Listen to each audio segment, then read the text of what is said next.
Hello दोस्तों। आज इस वीडियो में मैं आपको ऑब्जेक्ट ओरिएंटेड प्रोग्रामिंग से रिलेटेड कॉन्सेप्ट्स और उसकी फीचर्स के जो क्या क्या कॉन्सेप्ट हैं वो मैं आप लोगों को जो इस वीडियो के अंदर बताऊंगा। तो सब स्टार्ट करने से पहले आपको ऑब्जेक्ट ओरिएंटेड प्रोग्रामिंग क्या है वो पता होने से पहले आपको पता होना चाहिए कि ऑब्जेक्ट ओरिएंटेड अप्रोच और टास्क ओरिएंटेड अप्रोच में क्या फ़र्क है। तो ऑब्जेक्ट ओरिएंटेड अप्रोच ऐसी अप्रोच होती है कि जिसके अंदर हमारा फोकस ऑब्जेक्ट पर हो। टास्क ओरिएंटेड अप्रोच ऐसी अप्रोच होती है जिसमें हमारा फोकस टास्क पर हो। मोर स्पेसिफिकली अगर जाऊं तो ऑब्जेक्ट ओरिएंटेड अप्रोच में हमारा जो फोकस होता है वो होता है काम करने वाले पर, और टास्क ओरिएंटेड अप्रोच में हमारा फोकस होता है काम करने पर। इसकी एक बड़ी जनरल लाइफ एग्जांपल मैं आपको समझाता हूँ। लेट्स से आपने एक मूवी देखी, ठीक है। अब आपने एक पूरी मूवी देख ली। अब लेट्स से आपका एक दोस्त है, वो आपसे पूछता है यार मूवी कैसी थी। अब आप उसको मूवी जो है ना वो दो तरीके से बता सकते हैं। पहला तरीका ये होगा कि आप उसको सीन बाय सीन कि यार इस सीन में ये हुआ, इस सीन में ये हुआ। आप एक पूरी जो फिल्म की जो एक स्टोरी है ना वो आप सीन बाय सीन उसको बताएंगे, ठीक है ना। यानी कि आप उसको बता रहे हैं कि यार ये हो रहा है, ये हो रहा है, ये हुआ, फिर ये हुआ। यानी कि आप उसको बता रहे हैं कि यार ये टास्क हुई, ये टास्क हुई। यानी कि आप टास्क ओरिएंटेड अप्रोच यूज कर रहे हैं कि जो मैंने आपको लफ्ज कहा काम करने पर फोकस होता है हमारा। तो यहाँ पर हम काम क्या हो रहा है ना, सीन में क्या क्या हो रहा है वो मैं इसको बता रहा हूँ, अपने दोस्त को बता रहे हैं आप। तो इसका मतलब आपका फोकस है task oriented approach. On the other hand let's say आप वही मूवी अपने दोस्त को बताते हैं, लेकिन instead of scene by scene बताने के बजाय उसे आप बताते हैं यार एक सिंपली आप उसको बता देंगे यार एक करेक्टर होता है, लाइक एक हीरो होता है, वो अपने विलन को जो है ऐसे करता है। यानी कि एक सिंपल आप उसको ओवरव्यू दे देंगे जिसमें ज्यादातर आपका फोकस होगा करेक्टर पर, हीरो पर, विलन पर, एंड उसके जो करेक्टर होंगे उस पर आपका ज्यादा फोकस होगा। आप ये जो है ना ये ट्राई करके देखिए, आप इस एक्सपीरियंस करके देखिए इस एग्जांपल को, आप फाइंड करेंगे कि आप जो है ऑब्जेक्ट ओरिएंटेड अप्रोच से ज़्यादा बेहतर तौर पर समझा सकते हैं। वो कैसे? अब आप scene oriented task oriented approach में आप क्या कर रहे हैं, जैसे मैंने आपको बताया कि आप सीन की एग्जांपल बताई कि आप उसको सीन बाय सीन पूरी मूवी बताएंगे। एक तो उसमें टाइम ज़्यादा लगेगा, ठीक है ना, सबसे बड़ी बात। ऑन द अदर हैंड अगर ऑब्जेक्ट ओरिएंटेड अप्रोच में आप देखें तो आप जो उसको करेक्टर वाइज बता रहे हैं, यानी कि आप करेक्टर आपके ऑब्जेक्ट है ना, तो आपका जो फोकस है वो करेक्टर्स पर है और करेक्टर्स के क्या कर रहे हैं आप वो बता रहे हैं कि यार करेक्टर ने ये किया, करेक्टर ने ये किया। यानी कि अब आपका फोकस ऑब्जेक्ट पर है ना। तो आप खुद ही आप एनालाइज करेंगे कि ऑब्जेक्ट ओरिएंटेड अप्रोच जिसमें यानी कि हम करेक्टर वाइज बता रहे हैं वो इजी अप्रोच है, उसमें हमारा टाइम भी कम लगेगा और सामने वाले को जिसको हम मूवी बता रहे हैं उसको पता भी लग जाएगा क्या क्या हो रहा है, इंस्टीट्यूट ऑफ उसको हम सीन बाय सीन सारी बात बताएं। तो अब नेचुरली अगर आप देखें तो आपका ह्यूमन जो ब्रेन होता है ना वो ऑब्जेक्ट ओरिएंटेड अप्रोच होता है। यानी कि उसका फोकस ज्यादा जो फोकस होता है वो करेक्टर पर होता है, इंस्टीड ऑफ क्या काम हो रहा है उस पर नहीं होता। उसका ज्यादा फोकस होता है कौन काम कर रहा है। तो इसी तरह जब पहले हमारे पास प्रोग्रामिंग लैंग्वेज होती थी, ऑब्जेक्ट ओरिएंटेड प्रोग्रामिंग लैंग्वेज क्या होती है, ये ऐसी प्रोग्रामिंग लैंग्वेज होती है जिसके अंदर हमारा फोकस जो है प्रोग्रामिंग में जो फोकस है हमारा वो ऑब्जेक्ट पर हो। इससे पहले हमारे पास एक प्रोग्रामिंग लैंग्वेज होती थी और है अभी भी, उसको हम कहते हैं प्रोसीजरल प्रोग्रामिंग। उसमें बेसिकली क्या होता है, हमारा फोकस होता है क्या काम हो रहा है, टास्क पर हमारा फोकस होता है।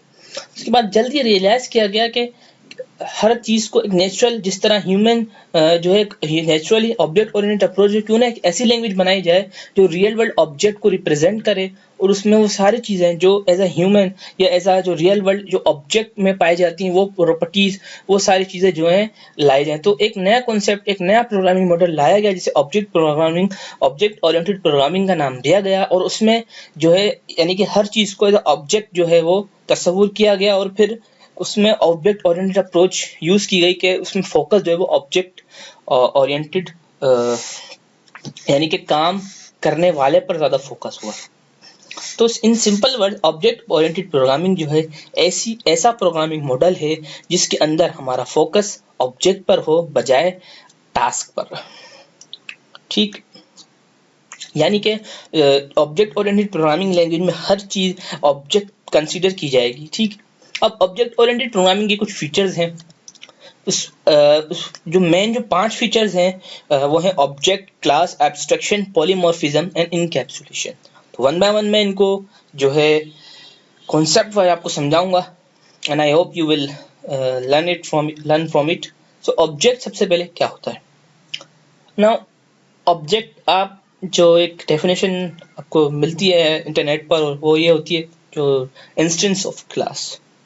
नाउ इसका मैं आपको कॉन्सेप्ट देता हूँ कि जिस तरह रियल वर्ल्ड में हर चीज़ जो है ना एज अ ऑब्जेक्ट कंसिडर की जाती है ना, हर चीज़ ऑब्जेक्ट है। दुनिया में जो भी चीज़ मौजूद है ना, उसको आप एक ऑब्जेक्ट कंसिडर कर सकते हैं। अगर वो एक ह्यूमन खुद हो या कोई नॉन लिविंग थिंग हो, एक कार हो या कुछ भी चीज़ हो, हर चीज़ एक ऑब्जेक्ट है। ठीक।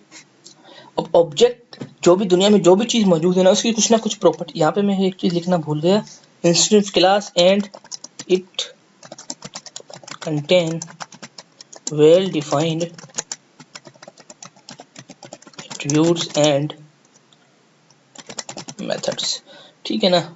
तो यहाँ पर आप देखो तो ऑब्जेक्ट जो इंस्टेंस ऑफ क्लास है, और ये जो है well defined attributes and methods रखता है। अब इंस्टेंस ऑफ क्लास में आपको बाद में, तो पहले मैं आपको ये definition, it contain well defined attributes and methods. अब दुनिया में जो भी ऑब्जेक्ट मौजूद है, कंसिडर करें एक कार है। अब एक कार है तो यहाँ पर जो लिखा है ना एट्रीब्यूट्स, एट्रीब्यूट से मुराद हर ऑब्जेक्ट की कुछ ना कुछ प्रॉपर्टीज होती हैं, कुछ ना कुछ कैरेक्टरिस्टिक्स होती हैं, कुछ ना कुछ फीचर्स होते हैं। जैसे एक कार है तो कार की क्या क्या एट्रीब्यूट्स प्रॉपर्टीज हो सकती हैं, उसका जो है कलर हो सकता है, वो किस कंपनी की है, उसका मॉडल नंबर क्या हो सकता है। ठीक है ना। उसके अलावा उसमें उसका इंजन क्या हो सकता है, सारी चीजें जो उसके एट्रीब्यूट्स। इसी तरह ह्यूमन एक ऑब्जेक्ट है, उसकी कैरेक्टरिस्टिक क्या है कि उसके पास हाथ हैं, उसके पास जो है वो पाँव है, उसके पास आंखें हैं। ठीक है ना। उसके पास जो है वो आंखें हैं। तो ये सारी चीजें क्या है, उसके एट्रीब्यूट्स हैं। ठीक है। इसी तरह मेथड्स क्या होते हैं, मेथड्स यानी कि वो ऑब्जेक्ट क्या क्या काम कर सकता है। अब कार क्या कर सकती है, कार चल भी सकती है, it can run, it can break. तो ये सारी चीजें जो है मेथड्स हैं कार के। इसी तरह ह्यूमन भी चल सकता है, खा सकता है, पी सकता है, बोल सकता है।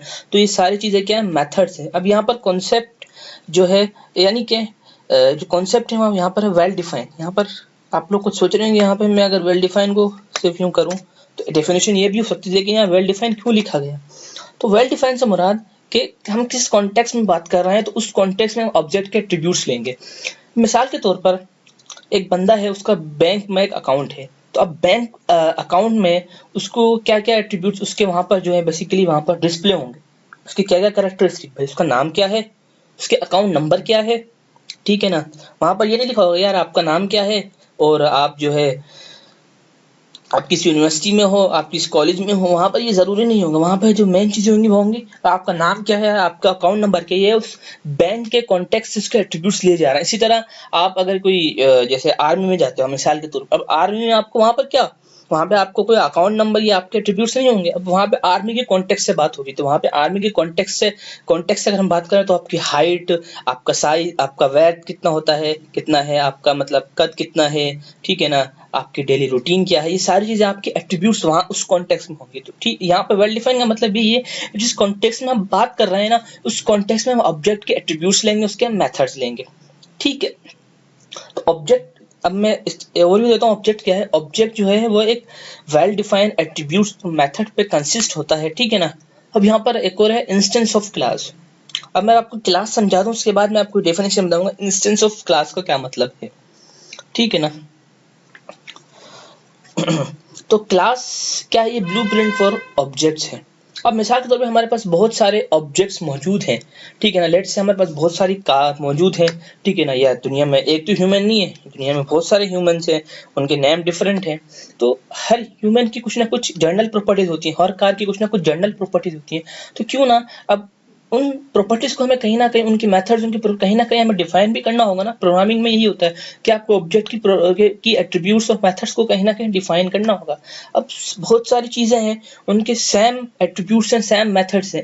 एक तरीका तो ये हो सकता है कि आप हर किसी के लिए अलग अलग डिफाइन करो, लेकिन ये तो एक बिल्कुल खराब अप्रोच है। तो बेटर अप्रोच क्या है कि आप एक जनरल जो है, आप बेसिकली एक ऐसी चीज यानी कि एक ब्लॉक ऑफ कोड बना दो कि जो तमाम सिमिलर ऑब्जेक्ट्स है ना, उन सिमिलर ऑब्जेक्ट्स है ना, उनके एट्रीब्यूट्स और मेथड्स को जो शो करे। तो क्लास का कॉन्सेप्ट यही है कि बेसिकली एक ब्लूप्रिंट होता है कि ऑब्जेक्ट, जितने भी सिमिलर ऑब्जेक्ट्स है ना, जिनकी जनरल जो टाइप है वो सेम है, तो उनके लिए हम एक क्लास डिफाइन कर देते हैं और उस क्लास में तमाम ऑब्जेक्ट्स के लिए, उन सिमिलर ऑब्जेक्ट्स के लिए जो है ना मेथड और एट्रीब्यूट्स जो है वो डिफाइन किए जाते हैं। तो इंस्टेंस का मतलब, यहाँ पर अब मैं ऑब्जेक्ट पर आता हूँ, इंस्टेंस का मतलब होता है हिस्सा।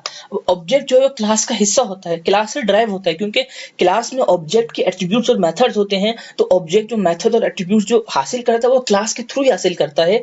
तो इस लिहाज से क्लास जो है वो ऑब्जेक्ट जो है वो इंस्टेंस ऑफ क्लास होगा। ठीक है, तो ऑब्जेक्ट और क्लास का कॉन्सेप्ट तो यहाँ पर आपको समझ में आ गया।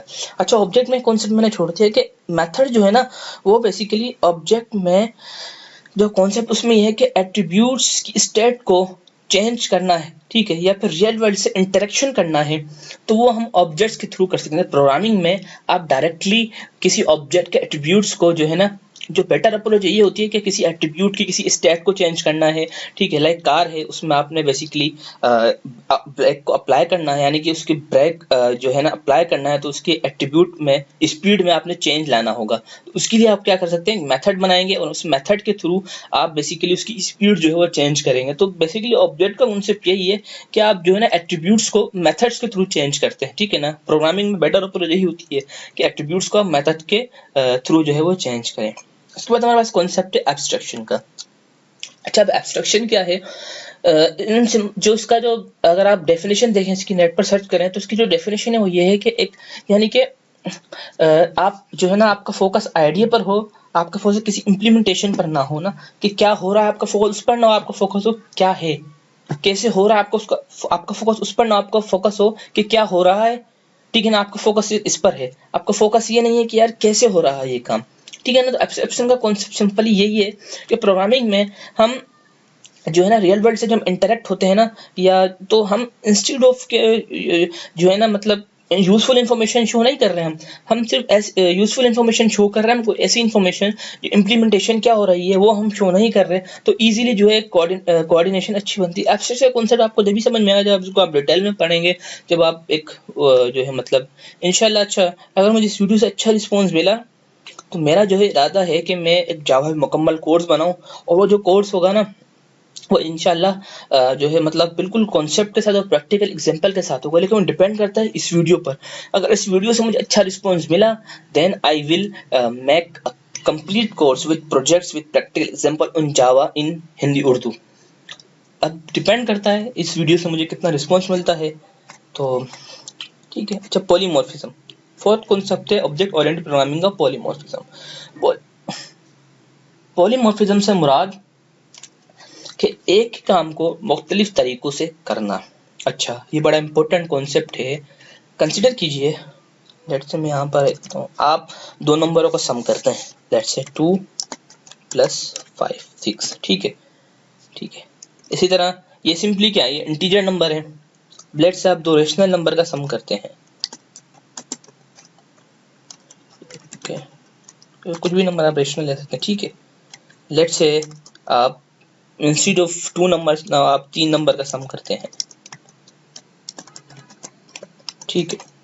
तो अब यहाँ पर हमारा काम क्या है, हमें करना सम है। 5 और 6 को भी हम सम करेंगे, और इस दो नेशनल नंबर को भी हम सम करेंगे, इन 3 नंबरों को भी हम सम करेंगे। तो हमारा काम क्या है, एक ही है कि हमें सम करना है, लेकिन डिपेंड ऑन वैल्यूज, ठीक है ना। अगर हमारी वैल्यू लाइक यहाँ पर हमारे पास रेशनल नंबर आ गया, तो अब इसका जो सम करने का तरीका है वो कुछ डिफरेंट है। लाइक आप दोनों में जो है वो निकालेंगे 4 और 3 का एलसीएम कर और फिर जो इस तरह जो प्रोसेस होता है रेशनल नंबर का सम निकालने का, वो करेंगे। यहाँ पर आप डायरेक्टली जो है वो करेंगे। इसी तरह यहाँ 3 नंबर हैं, तो यहाँ पे होगा तो सम, लेकिन अब आपको इंस्टेड ऑफ 2 3 नंबर का करना पड़ेगा।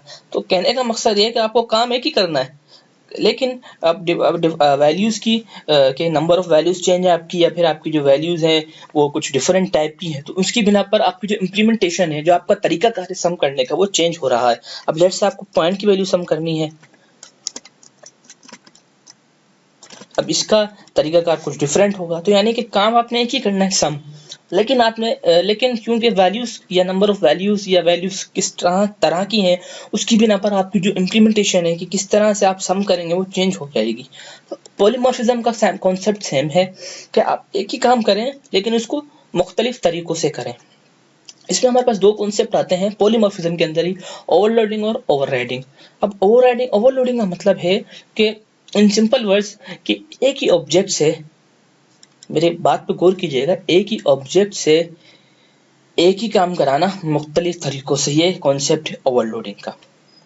और ओवरराइडिंग का कॉन्सेप्ट ये है कि इंडिविजुअल ऑब्जेक्ट से सेम काम करवाना अलग तरीके से। ठीक है, ओवरलोडिंग में एक ही ऑब्जेक्ट से हम एक ही सेम काम करवा रहे हैं मुख्तलिफ तरीकों से, और ओवरराइडिंग हम हर डिफरेंट ऑब्जेक्ट से सेम काम करवा रहे हैं अलग तरीकों से, अलग तरीके से। ठीक है, तो ये कॉन्सेप्ट है पॉलीमॉर्फिज्म का। अगेन ये अगर आप जो है डीप में जाएंगे आपको जो है अच्छा बेहतर समझ में आएंगे। अभी सिर्फ मैं आपको कॉन्सेप्ट ओवरव्यू दे रहा हूँ, you will find difficult, but again ये बेसिक कॉन्सेप्ट लेना बहुत ज़रूरी है, वरना आप बहुत डिफिकल्ट पाएंगे आगे जो आप ऑब्जेक्ट ओरिएंटेड प्रोग्रामिंग में जाएंगे। तो पांचवा कॉन्सेप्ट है को मैं रब कर देता हूँ, इनकैप्सुलेशन का। नाउ यहाँ पर वर्ड कैप्सूल, अब कैप्सूल क्या होता है? पहले तो बात, तो कैप्सूल अगर आपने देखा हो लाइक एक टैबलेट होती है, अब कैप्सूल क्या होती है कि उसके अंदर मुख्तलिफ मेडिसिन यूज होती हैं जिनको हम एक कैप्सूल की सूरत में कवर कर देते हैं कैप्सूल से। तो इसी तरह अपने डेटा को हम लिमिट कर सकते हैं रियल वर्ल्ड से। ठीक है ना, प्रोग्रामिंग में हम अपने डेटा को जो है ना उसमें कोई यानी कि जो है चेंजिंग लाने से उसको बचा सकते हैं।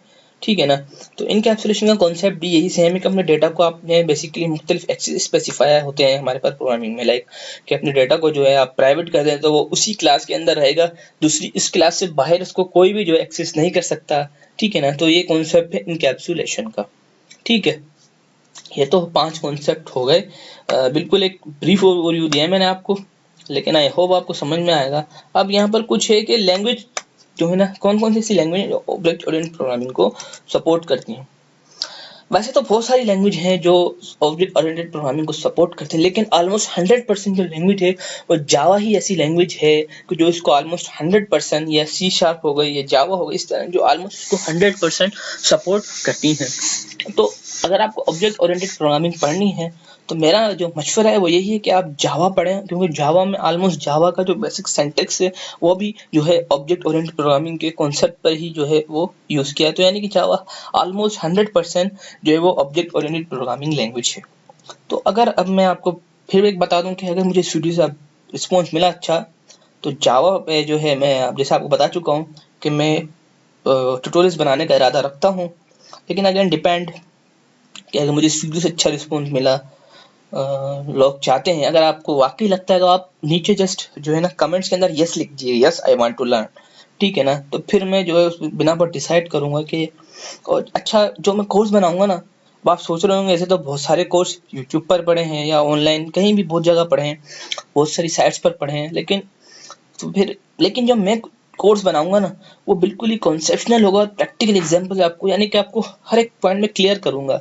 आप बहुत सारे ऐसे ट्यूटोरियल्स देखते होंगे कि जो कुछ ना कुछ बात छोड़ देते हैं ना, लेकिन मैं जब बनाऊंगा ना तो फिर मैं ऐसे बनाऊंगा कि कॉन्सेप्शनल बनाऊंगा, कि हर एक बात जो है मैं आपकी वो क्लियर करने की कोशिश करूंगा।